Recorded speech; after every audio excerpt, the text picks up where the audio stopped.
Number Relevant, presented by My Block TV. I'm your host, Oswald Williams. We are here with Queen's own Jay Discreet. What's going on, bro? What's going on, brother? Chilling. How you been? How you been?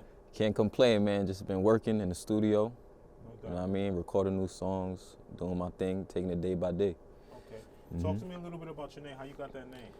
Jay Discreet. Well, my first name start with a J, so I thought of the name, the word discreet one day, and I was like, I saw the meaning, and it kind of described me.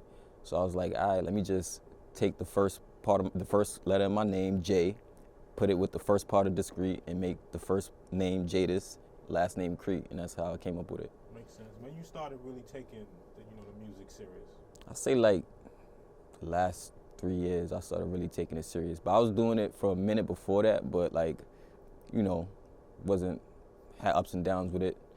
Focused back on life, took my little break, but then now I'm back at it, going hard. So what's your vibe when you writing or when you recording? Do you like to be around people? Do you like to kind of like be in your headphones in your own bag? To be real, man, I like to be alone more so, but I don't mind being around other people, because I know like sometimes you're in the studio and that vibe of being around people, whether it's girls in there, your niggas in there, that could motivate you to come up with some dope shit on the spot. But for the most part, I'd rather do it like by myself somewhere, like chilling maybe in my room or or outside somewhere. I might come up with a few bars and just be like, all right, let me put this in my notes. Later on, I'll add this to a song or whatever. So you more or less like you go pen and pad, or you go notes in your phone? Notes in my phone. Okay. I used to be pen and pad, but the problem was when I record sometimes inside the booth, it'd be like you be hearing that shit rumbling and shit. You know what I mean? The phone is kind of more like, it's more like it's little, so you don't gotta really be moving it all over the place, and the shit come out clearer. So that's one of the ways technology do help. Exactly, bro. So no doubt. Yeah. What makes a good song to you?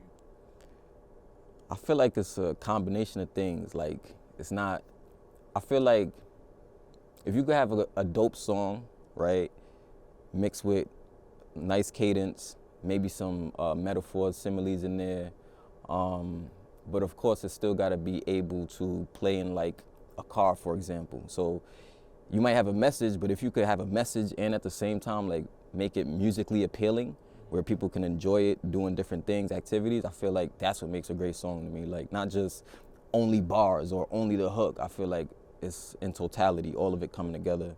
How has music changed to when you really started to now? What's the biggest change to you? I feel like the lyrical content, in my opinion. I feel like before, back, like let's say in the 90s or something, or like early 2000s, I feel like you don't have to be as lyrically inclined, as back then. So I feel like lyrically, I feel like things just got a little watered down over time, but in certain ways, certain things got better, like the beat, the flows, and certain cadences. But I feel like that's how it changed, really. Who are some of the producers you worked with within the past year? Within the past year, I worked with Euro Beats, one producer I work with. Another producer I work with is this is dude named Ignorance I worked with. Dilly Got It Bumpin'. Who else? I work with a ton of producers, to be honest with you. These are all New York-based producers? Nah, they're not all New York-based. They be from all over. It just, if I fuck with the beat, like, I've been looking for a steady home-based producer, but that's not always easy to find. So sometimes I'll just work with maybe like 5 songs on a project with this producer, maybe the other 3 with this producer, and then the rest with another producer. Talk to me about your last project. Was it an EP, a mixtape, an album? My last project was a mixtape called Parachute. Parachute was like 13 songs. I got cuts on there from like, I think there's a J Dilla beat on there. I like to pay homage to J Dilla a lot. Rest in peace to J Dilla. I like to pay homage to him a lot on like my projects, because I feel like he was just an amazing producer. 100%. And I feel like that sound isn't as common today as it was back then. Like back then you could listen to that shit and like you just feel the soul in it. Yeah, you know what I mean? Like you feel it like on a different level than, like the beats is hard now, but don't get me wrong, but it's a certain type of soul where you could just listen to the beat alone. There's no fucking vocals on it yet, and you're already connected to the shit. Yeah. So that's one thing that I really loved about J Dilla. So, but that was a minute ago. I did my first project. I ain't even gonna front, like that was a while ago, but in between there, I dropped singles and shit, you know. How have you grown the most from that time to now? What are some things you could say, yeah, I got better at that? Well, definitely just life experience, number one. Number two is, even though I may not have been in the studio as much as I wanted to before, I still was writing. You know what I mean? I still was at my crib writing like, yo, I can't wait to go to the studio to record this shit. You know, I was always like building that muscle of putting lyrics down on the pad and, you know, practicing flows, practicing cadences, and yeah, like that just, I feel like that helped me to get better over time, and also showing that growth. So back then, you probably, if you heard me on Parachute, compared to now, it's a slight difference, but it's just basically just, you know, improving with the times, innovating my own sound type of thing. Okay, so what made you come up with the name Parachute? That's interesting.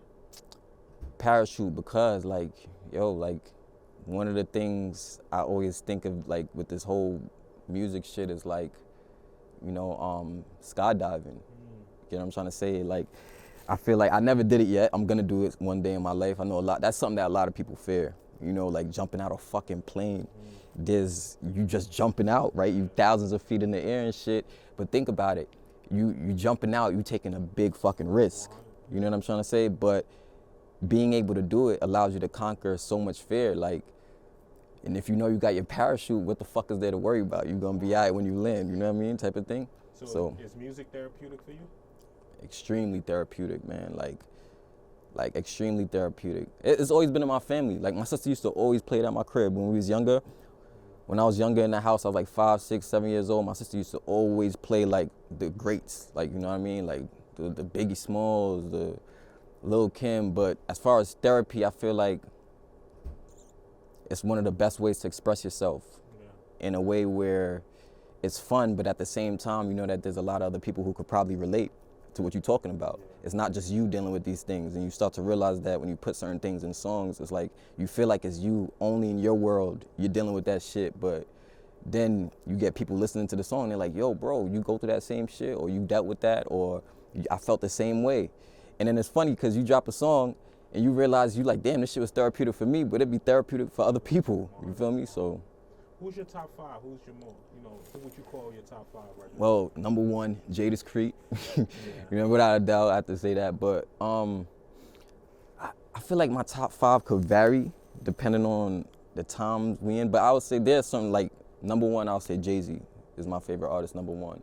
Why Hov? Is it more the business, this side of Hov, or was it like Hov when he was really in the game rapping? Hov, I feel like it's both. Like, you know what I mean? Even though you go back and he was rapping a different type of style, but it's like, the reason is because I feel like I was saying earlier about everything coming together, the hook, the lyrics, and the message coming together. I feel like that's why Hov is my favorite. Like, you're gonna get all of it listening to him. You're not just gonna get a good sounding song, but you're gonna get a dope message too with it, which is not easy. That's like, you know, you got to be thinking of a lot when you're doing that. You know, there's a lot of things you're considering in the process to even be able to fucking have a message, make the song sound good, make the hook fire, and be breaking down metaphors in the track. And I feel like he's one of the best at doing that, in my opinion. And then there's other artists. There's a lot of dope artists, I'm gonna be honest, that I like. You know what I mean? Like, most inspirational artist to me is Drake. You feel me? Because I feel like just based on how he came up, I feel like you wouldn't have expected this, what we're seeing today. You know what I mean? I appreciate his versatility. Right. And that's why I say inspirational, because you see like, damn, you don't have to just stay in this lane or this bag. You can do other styles of music and still get the respect. Not everybody likes that. You know, they kind of want to box people in. But I respect the person who don't give a fuck about that and just like, yo, I'm going to do what I want to do, what I feel to do. You know what I mean? Whatever sound I feel at that moment, I'm going to do it. Fuck what you think, fuck what you think. Everybody wants to keep people here, you know what I mean? But as an artist, we human beings, so we don't always feel the same at every point in our life. So, you know what I mean? That's why. But other people, I fuck with Wiz Khalifa too. You know, a lot of people probably wouldn't expect that, but I fuck with Wiz. Like, I feel like he just kept it real the whole way through. But of course, you know, Jadakiss, Fab. I could go down the whole list. I love Jadakiss, all of them. Random Irrelevant presented by My Block TV. We here with Queen's own Jadakiss. So we got Jadakiss at 1. We got Hov at 2. We got Drake at 3. Yeah. We got Wiz at 4. Mm-hmm. And then at 5, I already know that's hard. So you got kind of like a combination of Kiss, Fab, all of those. Yeah, like I said though, I feel like it's so hard because I love these artists for different reasons. It's when people be like, "Oh, what's your top 10?" It's such a hard question for me to answer. Like it's hard, man, because it's like I would say number like 5 is Lil Wayne. Yeah. Lil Wayne's amazing. So, like I definitely agree with you. At any given time, someone asks you that question, it could right, it could vary, man. Depends on the time and the vibes. It's just like there's a lot of dope shit. I ain't gonna front. Like I'm not one of them people who feel like, oh, like it's only about me as the artist. Nah, there's people out there who dope, and depending on what's going on, that top 10 could vary or top 5 could vary. You know, it just depends. You know, but of course, New York artists, I love them. They're always gonna be near and dear to my heart. For sure. What do you enjoy the most? Writing the song, performing the song, or just looking at people's reaction to your song? I feel like. Or going in the booth, excuse me. I feel like performing the song, I would enjoy the most. I performed a couple times in my life. Then second, I would say in the booth. But performing the song is like, the reason why to me why that's the best is because that's like when you done basically, because I look at each song, it's kind of like you raising a child almost, you know what I mean? From the beat all the way to the hook to you completing the song, right? The song is done, but you haven't brought it out to the world yet. In the process of you bringing it out to the world is the performance. That's when you actually see the reaction, how people bop to it, how people rock with it. And every performance I've ever done, I feel like after the performance, people have came up to me like, yo, bro, I really fuck with that. Like, that shit was hard. And it was like, the level of amazement is higher than even in the studio when people be like, oh, I fuck with the verse, but, I mean, I fuck with your song. They like it in the studio, but the reaction from people I don't even know from a performance is like, I know that's real because it's live, it's in the moment. You know what I mean? So I say performance is the best, yeah. If I gave you an opportunity to work with 2 artists, 2 producers on this next project, who would it be? 2 artists and 2 producers on this next project. Number 1, I would say Nicki Minaj, I would want to work with. Another artist I would want to work with is, I'll say somebody like, like a Jadakiss, man. Like Jadakiss, I would say too, like, just for New York, you know what I mean? As far as producers, Kanye West. Even though, you know, he get like the flack he gets these days, you know, of like people be like, oh, he's not as good as he is, but that's still Kanye West. It's still gonna be some different shit. No matter how you slice it, it's gonna be different. So I'll say Kanye. Another producer I would say, believe it or not, would be like a I would say like a like a Pharrell, man. Only because like Pharrell, once again, he's produced a lot of stuff for Jay-Z, but you're gonna get that different beat, that different sound, you know what I mean? So I would say those 2, Pharrell and Kanye West. Are you a sports fan?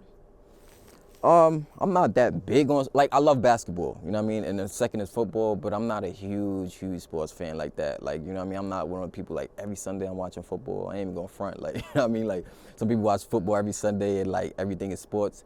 But I do love sports because it is ingrained into the culture of hip hop, you know, without a doubt, you know what I mean?